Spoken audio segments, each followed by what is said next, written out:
Hello दोस्तों, आप कैसे हैं। मैं उम्मीद करता हूं आप अच्छे होंगे और आप मेरा लगातार वीडियो देख रहे होंगे। ठीक है मित्र, और आपको वीडियो पसंद में आ भी रहा होगा।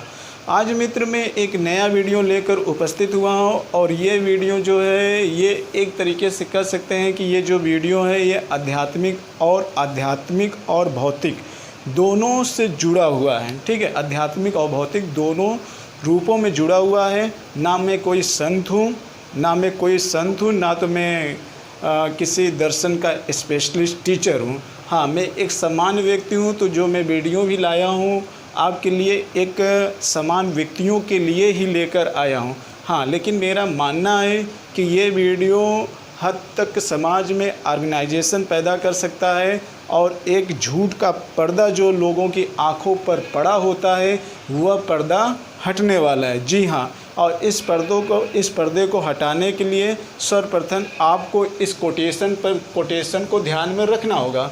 देखिए यहाँ पर कोटेशन क्या लिखा हुआ है। कोटेशन ये लिखा है, शरीर का अंत और कर्म व्यक्ति के हाथ में होता है, परंतु जन्म और मृत्यु जो होता है वो किसके हाथ में होता है। जन्म और मृत्यु यानी फल ये किसके हाथ में होता है। ये ईश्वर के हाथ में होता है। किसके हाथ में होता है। ईश्वर के हाथ में होता है कि जन्म और मृत्यु रूपी फल स्थान के रूप में कहाँ मिलेगा, ये ईश्वर के हाथ में होता है। किंतु कर्म करना और जीवन का अंत करना, जी हाँ, जीवन का अंत करना अपने आप में, जीवन का अंत नहीं, एक तरीके से मैं कर सकता हूँ शरीर का अंत करना। शरीर का अंत करना किसके हाथों में होता है, ये व्यक्ति के हाथों में हो सकता है। तो आप ये सोचते होंगे कि क्या अगर व्यक्ति चाहे तो अमर हो जाए। नहीं, दुनिया में कोई चीज़ अमर नहीं है। दुनिया में कोई चीज़ अमर नहीं है। अगर अमर है दुनिया में कोई चीज़ तो ऊर्जा है। ठीक है, यहाँ पे मैं ये बात करना चाहता हूँ कि अक्सर आप देखे होंगे कि हमारे समाज में बहुत सारे व्यक्ति अकाल की मृत्यु को प्राप्त कर लेते हैं और बहुत सारे ऐसे व्यक्ति होते हैं जो दीर्घ आयु को प्राप्त करते हैं और बहुत सारे व्यक्ति ऐसे होते हैं जो लघु आयु को प्राप्त करते हैं। ठीक है, और इनमें जो बहुत ज़्यादा जीता है और जो कम समय के आयु में ही मर जाता है या उसकी मृत्यु हो जाती है, तो लोग ऐसे ही कह देते हैं कि ये ईश्वर की इच्छा थी इसलिए इनकी कम आयु में मृत्यु होगी। ईश्वर की इच्छा थी इसलिए ये दीर्घ आयु को प्राप्त किए। तो देखिए मित्र, मेरा मानना है ये ईश्वर की इच्छा नहीं होती है। ये समान रूप से अगर हम बात करें तो ये एक्चुअली में व्यक्ति की ही इच्छा होती है। जी हाँ, ये व्यक्ति की ही इच्छा होती है कि कौन व्यक्ति कितना लंबा आयु को प्राप्त कर सकता है और कौन व्यक्ति कितना ज़्यादा दीर्घ आयु को प्राप्त करता है। ये डिपेंड करता है आपके कर्म पर और आपके कर्म के ही आधार पर आपके शरीर का लंबा आयु प्राप्त करना और दीर्घ आयु प्राप्त करना निर्भर करता है। लेकिन हाँ, आपके द्वारा जो कर्म किए जाते हैं, इस कर्म रूपी जो फल होता है, इस फल को देने का निर्णय कौन लेता है। ईश्वर लेता है, जो एक अपने आप में रहस्य का विषय। ठीक है, तो रहस्य के विषय को इतने आसानी से नहीं जाना जा सकता है। ठीक है, वो अपने आप में सागरों में सागर हैं। ठीक है, जितना ही अंदर जाओगे उतना ही डूबते चले जाओगे। तो वहाँ पर हम चर्चा नहीं करने, यहाँ पे चर्चा हम यहाँ पर ये करेंगे कि आखिर में व्यक्ति का कर्म ही उसके दीर्घ आयु और छोटी आयु के लिए जिम्मेदार कैसे होता है। तो आइए हम इस चीज़ को, कोटेशन को समझने का प्रयास करते हैं। देखिए मित्र, होता क्या है कि इसको थोड़ा सा हम लिख कर आपको बता दें। देखिए होता क्या है कि अगर हम किसी व्यक्ति की बात कर लेते हैं, मान लेते हैं अगर हम किसी व्यक्ति की बात कर लेते हैं, तो ये व्यक्ति का जो संबंध होता है एक किस पर होता है, ज़्यादातर डिपेंड करता है कि अगर ये व्यक्ति पृथ्वी पर जन्म लिया है। कहाँ पर जन्म लिया है, पृथ्वी पर जन्म लिया है, तो वहाँ का प्राकृतिक वातावरण कैसा है, वहाँ का प्राकृतिक वातावरण कैसा है और वहाँ का सामाजिक वातावरण कैसा है। जी हाँ, सामाजिक वातावरण कैसा है, ये दो वातावरण उसके लिए डिपेंड करता है। अब आप सोच रहे होंगे कि सामाजिक वातावरण का मतलब, तो अभी देख लेते हैं। देखिए सामाजिक वातावरण में अगर हम बात कर लेते हैं तो दो तरीके से मुख्य रूप से हम वातावरण की बात कर लेते हैं।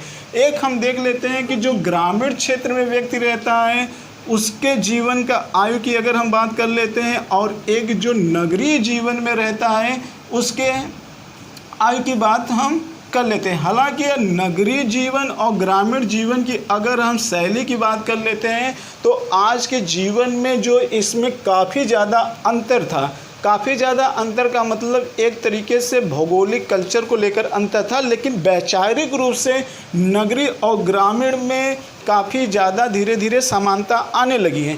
इसके पीछे कारण क्या है? इसके पीछे कारण है सोशल मीडिया। हाँ जी हाँ, सोशल मीडिया, यानी कि सोशल मीडिया या नेटवर्किंग, ये ज़्यादा जिम्मेदार हैं जो वैचारिक रूप से ग्रामीण और नगरीय विचारधाराओं में काफ़ी ज़्यादा समानता देखने को मिलती है। ये बात अलग होता है कि उनका जो एक भौगोलिक स्ट्रक्चर होता है कुछ अलग होता है, ठीक है। तो आप समझते हैं कि सामाजिक वातावरण में व्यक्ति रहते हैं, तो कुछ व्यक्ति ग्रामीण में, अगर मान लेते हैं जो व्यक्ति ग्रामीण के क्षेत्र में रहते हैं और जो व्यक्ति नगरीय के क्षेत्र में रहते हैं, तो एक्चुअली में यहाँ भी देख लेते हैं कि किसका जीवन की आयु सबसे लंबी होती है और किसके जीवन की आयु सबसे छोटी होती है, ठीक है। तो अगर आप आकलन करेंगे तो इसका रिजल्ट आपको निश्चित रूप से मिल जाएगा कि किसकी आयु ज़्यादा दिनों तक चलती है और किसकी आयु कम समय तक चलती है, ठीक है, और कौन अपने आप में अधिक दिनों तक स्वस्थ रहता है, ठीक। ये बातें आपको समझ में आ रही होगी। देखिए अब इसमें जो है ये तो मान लेते हैं कि ये कॉमन चीज़ हो जाता है, लेकिन चाहे व्यक्ति ग्रामीण क्षेत्र में हो चाहे व्यक्ति नगरीय क्षेत्र में हो, ये डिपेंड करता है और ढेर सारे फैक्टर का मतलब ये होता है मित्र कि जो व्यक्ति उस व्यक्ति का शिक्षा का स्तर कैसा है, उस व्यक्ति का शिक्षा का स्तर कैसा है। अगर हम कुल मिला जुला कर लें, चाहे नगरी में हो चाहे ग्रामीण में हो, तो उनका संस्कार कैसा है। जी हाँ, उनका संस्कार कैसा होता है। संस्कार का मतलब जो उनका वातावरण है, जो उनके परिवार का वातावरण है, उनमें शिक्षा का स्तर कितना है। जी हाँ, उनमें शिक्षा का कितना ज़्यादा स्तर है, उनमें अध्यात्म का कितना ज़्यादा स्तर है, उसमें भौतिकता का कितना ज़्यादा स्तर है, ये बहुत ज़्यादा मायने रखते हैं, ठीक है। भौतिकता का कितना ज़्यादा स्तर है। इनके अलावा भी हम देख लेते हैं कि इनका प्रभाव किस पर डिपेंड करता है। इसका प्रभाव डिपेंड करता है कि जिस तरीके का वहाँ पर वातावरण होता है, तो उस तरीके से आप देखते हैं कि आज के युग में या पहले के युग में भी देख लेते हैं लोगों के 3-4 चीज़ों का, यानी कि खान पान किस तरीके से वहाँ पे हो रहा है, ठीक है। ये भी शिक्षा, अध्यात्म और भौतिकता से जुड़ा है। खान पान किस तरीके से हो रहा है। नशाखोरी का स्तर क्या है, यानी कि ड्रिंक करना, ज़्यादातर ड्रिंक करना या तो फिर धूम्रपान का सेवन करना, ये भी तमाम प्रकार की चीज़ों को दिखाई देता है। अगला इसमें क्या है मित्र, तनाव। ये बहुत बड़ा फैक्टर होता है, ठीक है। तो तनाव, तो खान पान, नशाखोरी और तनाव, ये किसी व्यक्ति के आयु को लंबी करने में और छोटी करने में काफ़ी ज़्यादा जिम्मेदार होते हैं। जी हाँ, काफ़ी ज़्यादा जिम्मेदार होते हैं। आप रिजल्ट उठा कर देख लेंगे, अगर यदि आप आकलन कर लीजिए, जो व्यक्ति का खान पान सही तरीके से नहीं होता है, जिस व्यक्ति में नशाखोरी बहुत ज़्यादा होती है या जो व्यक्ति तनाव बहुत ज़्यादा लेता है, तो निश्चित रूप से उसके जीवन की आयु क्या हो जाती है, छोटी हो जाती है। लेकिन क्या इसमें ईश्वर की इच्छा थी? नहीं, इसमें ईश्वर की इच्छा नहीं थी।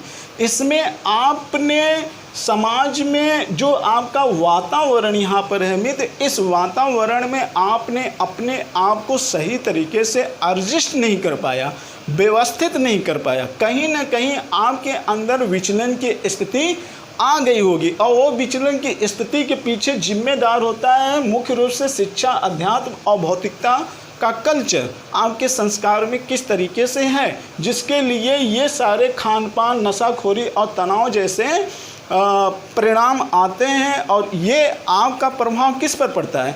तो मित्र आप भी ये जान लीजिए कि आपका शरीर जो होता है ना, ये शरीर, आप जरा अपने शरीर के बारे में सोचिए। जी हाँ, ये आपका शरीर 9 तंत्रों से मिलकर बना होता है। आपको पता होगा 9 तंत्रों से मिलकर बना होता है, और इन 9 तंत्रों में ही आपके शरीर के काफ़ी काफ़ी अधिक इम्पोर्टेंट अंग भी होते हैं। और ये इम्पोर्टेंट जो अंग होते हैं ये कहीं ना कहीं किससे मिलकर बने होते हैं? सेल से मिले होते हैं। जी हाँ, ध्यान में रखिएगा, आपके जो इम्पोर्टेंट शरीर होती है इसकी सबसे छोटी इकाई क्या होती है? इसकी सबसे छोटी इकाई कोशिका होती है और इसी कोशिका से आपका शरीर का निर्माण होता है। तो ज़रा आप सोचिए, अगर आपके जीवन में खान पान, नशाखोरी और तनाव जैसे चीज़ें होंगी तो आपके जो सेल हैं जो आपके शरीर के निर्माण करने के लिए काफ़ी ज़्यादा योगदान होते हैं, तो क्या ये सेल आपके शरीर का निर्माण कर पाएंगे? नहीं। क्यों? क्योंकि इसलिए नहीं कर पाते हैं मित्र, अगर आपका खान पान या नशाखोरी या जैसे तनाव, अगर ये सारे चीज़ें होंगे तो आप ज़रा सोचिए ये आपके किससे जुड़ी होती हैं? ये आपकी भावनाएं से जुड़ी होंगी। किससे जुड़ी होती हैं? भावनाएं। और ये भावनाएं आती किसके हैं? ये भावनाएं संवेदना, जी हाँ, संवेदना प्रकट करती है और ये संवेदना तंत्र के माध्यम से कहीं ना कहीं आपके दिमाग के नसों में जाती हैं। कहाँ जाती हैं? दिमाग की नसों में जाती हैं, तंत्रिका के माध्यम से। अब होता क्या है, दिमाग तो सब कुछ कंट्रोल करता है। जी हाँ, दिमाग सब कुछ कंट्रोल करता है, तो प्रभावित होता है आपके अंदर का हार्मोन्स। जी हाँ, ये हार्मोन्स अपने आप में क्या, ये अपने आप में एक तरीके से कहीं ना कहीं वो रस होता है जो आपके सेल को मेंटेन करता है और एक सेल को एनर्जी प्रदान करता है। ठीक है, और इस एनर्जी के ही माध्यम से आपके शरीर का हर अंग स्वस्थ होता है। ठीक है, ऐसे स्थिति में आपके हार्मोन्स का जब बैलेंस गड़बड़ाता है, आपके शरीर का हार्मोन्स का बैलेंस गड़बड़ाता है, तो ऐसे स्थिति में आपके सेल ज़्यादा एनर्जेटिक नहीं हो पाते। यानी कि जो भी आप सोचते हो, जो भी खाते हो, जो भी पीते हो, वो सही तरीके से आपके शरीर में आप कह सकते हैं कि ब्लड का निर्माण नहीं हो पाता। जब ब्लड का निर्माण नहीं हो पाएगा तो सेल का निर्माण नहीं हो पाएगा। जब सेल का निर्माण नहीं हो पाएगा तो अंग का निर्माण नहीं हो पाएगा। जब अंग का निर्माण नहीं हो पाएगा तो शरीर का धीरे धीरे क्या हो जाएगा? शरीर का धीरे धीरे अपक्षय और अप्रदन हो जाएगा। जी हाँ, शरीर का क्या हो जाएगा? अपक्षय और अप्रदन तेजी से हो जाएगा। ठीक है, और ऐसे स्थिति में क्या होगा? ऐसे स्थिति में कोई भी व्यक्ति दीर्घ आयु को प्राप्त नहीं कर सकता है। ऐसे स्थिति में व्यक्ति किस आयु को प्राप्त करता है? लघु आयु को प्राप्त करता है। अब जरा आप बताइए कि इसमें क्या ईश्वर की इच्छा है? इसमें क्या ईश्वर की इच्छा है?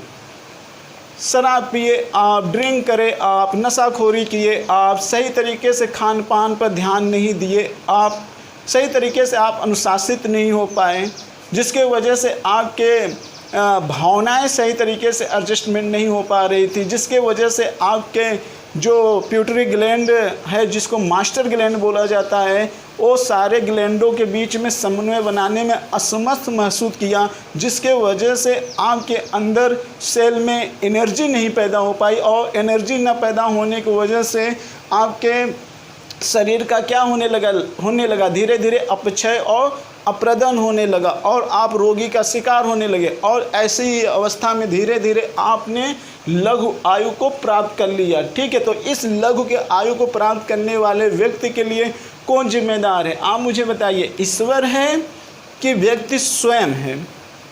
सोच के बताइए।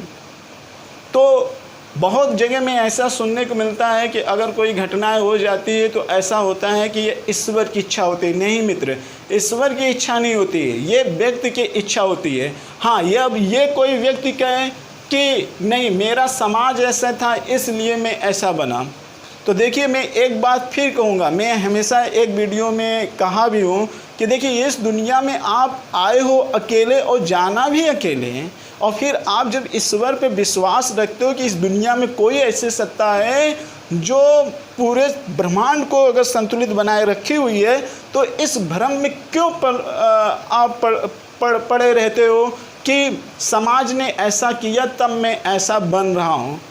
आखिर में समाज ऐसा किया, आप ऐसा बन रहे हो, तो जो समाज में रहने वाले व्यक्ति हैं वो अपने कर्मों का फल पाएंगे ना। और रहस्य का विषय है कि उसका जन्म कहाँ होगा, किस रूप में होगा, कैसे परिस्थिति में होगा, इस निर्णय देने का काम कौन करेगा? ईश्वर करेगा। लेकिन आप समाज के देखकर इस सारे दलदलों में जाकर एक दीर्घ आयु प्राप्त न करके एक लघु आयु को प्राप्त कर लिए, और जीवन जिस उद्देश्य से हुआ था उस उद्देश्यों को आप क्या कर गए, काफ़ी ज़्यादा पीछे छोड़ गए। इतनी छोटी सी बातें को अगर आप समझ गए तो मैं मानता हूँ कि आप एक अपने आप के जीवन को संतुलित करने में सक्षम पाओगे। सिर्फ सक्षम ही नहीं पाओगे, बल्कि आप दूसरे को भी संतुलित करने के लिए काफ़ी ज़्यादा प्रेरित कर सकते हो। ठीक है मित्र, तो मुझे लगता है कि मेरी बातें आपको यहाँ पर ये समझ में आ गई होगी। एक चीज़ यहाँ पे लिखा हुआ है प्राकृतिक। देखिए मित्र, प्राकृतिक भी लघु आयु और दीर्घ आयु को प्राप्त करने के पीछे कारण होता है। देखिए, प्राकृतिक चीज़ें के मतलब ये होता है कि कुछ चीज़ें ऐसी होती हैं कि बहुत सारे व्यक्ति की मृत्यु बहुत ही कम आयु में हो जाती है, लेकिन उसके पीछे कारण क्या होता है, जैसे भूकंप हो गया, ज्वालामुखी हो गया, ठीक है, भूस्खलन हो गया और बाढ़ हो गया। ये तमाम प्रकार की ऐसी चीज़ें, जैसे आकस्मिक बिजली का गिरना, तो ये तमाम ऐसे चीज़ें घटनाएं घटती हैं जिसका व्यक्ति का विशेष अंदाज़ा नहीं रहता है कि ये घटनाएं यहाँ पर घटने वाली हैं, या अगर घटने वाली हैं तो क्या इतना ज़्यादा प्रभावित होगा। तो ऐसे स्थिति में कौन जिम्मेदार होता है। तो यहाँ पर प्राकृतिक यानी कि वो व्यक्ति किस वातावरण में रहता है, ईश्वर ने उसको कहाँ पर किस प्रयोगशाला में डाला है, ठीक है। लेकिन हाँ, उसको भी अपने आप को बचाने के लिए, अपने आप को बचाने के लिए, कर्म करने के लिए ईश्वर ने उसको दिमाग दिया है। अगर जहाँ ये घटनाएं घटती हैं तो कुछ न कुछ तो संकेत तो जरूर आते हैं, लेकिन उस संकेत को पकड़ने के लिए वही व्यक्ति होता है समझदार, जो व्यक्ति ऑलरेडी एक एक घटनाओं पर बारीकी तरीके से नज़र डालता है और समझने का प्रयास करता है। तो यहाँ भी ऐसे विकट प्राकृतिक वातावरण में भी व्यक्ति रहकर अपने जीवन को बचा सकता है, यदि वो व्यक्ति थोड़ा से दूरदर्शी, संयमित और अनुशासित हो। लेकिन अगर कोई व्यक्ति ये सोच ले, नहीं मेरी तो ईश्वर की इच्छा है, ठीक है, ये तो ईश्वर की इच्छा, अरे गलती आप करते हो, आलस आप हो, तनाव में आप डूबते हो, नशाखोरी आप करते हो और दोष ईश्वर के ऊपर मढ़ते हो या थोपते हो। बताओ,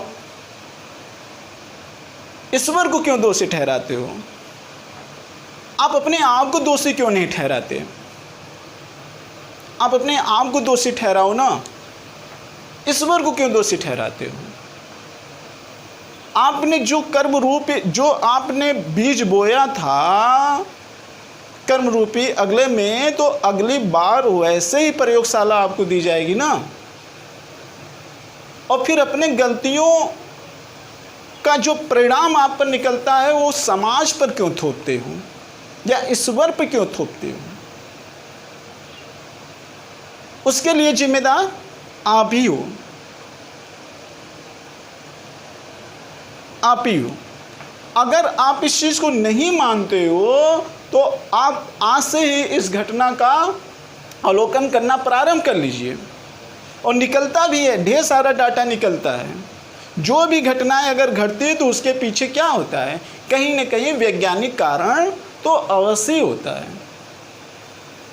लेकिन जो समाज में इस तरीके से अगर बातें करते हैं कि ये ईश्वर की इच्छा है, ये ईश्वर की इच्छा है, तो मुझे ये नहीं लगता है कि इस तरीके से अपने गलतियों पर पर्दा डालने वाले जो व्यक्ति ईश्वर की बात करते हैं वो आने वाली जो नासमझ भावी पीढ़ी होती है उसको वैज्ञानिक एवं तार्किक रूप से दूर करने का प्रयास करती है, उसको आलसी बनाने का कार्य करती है। अगर करना भी हो तो थोड़ा सा विश्लेषण तरीके से करो।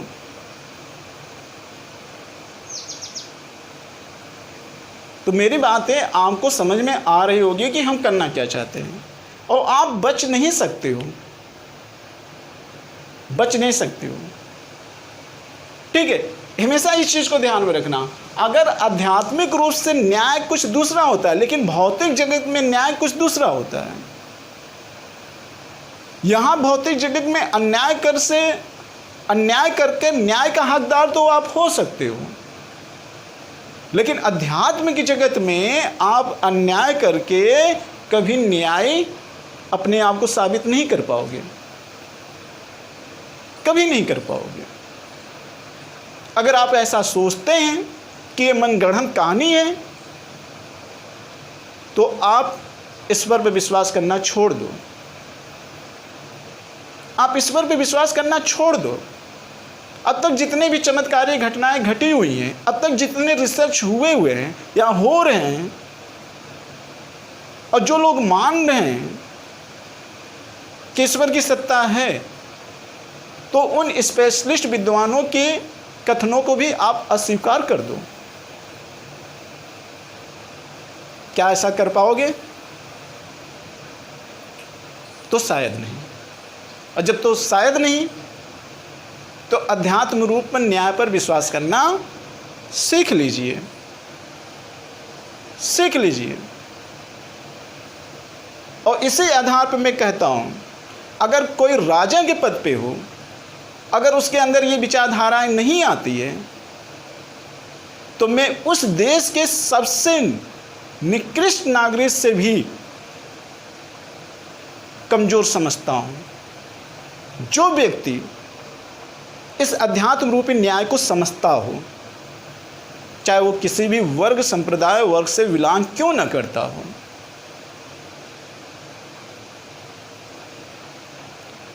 ठीक है मित्र। तो शॉर्ट में ही मैं इसी के साथ इस टॉपिक को समाप्त कर रहा हूं। कभी मैं एक और नया टॉपिक लेकर आऊंगा, और वो टॉपिक ये होगा कि महिलाओं के यदि सशक्तिकरण को बढ़ा दिया जाए, तो इंसानों की शोध में सबसे अधिक प्रासंगिक निर्णय देने वाली महिला होगी, पुरुष की अपेक्षा। वह कैसे? तो इसके लिए नेक्स्ट वीडियो का आप इंतज़ार करिएगा। इसी के साथ दोस्तों, जय भारत, जय हिंद।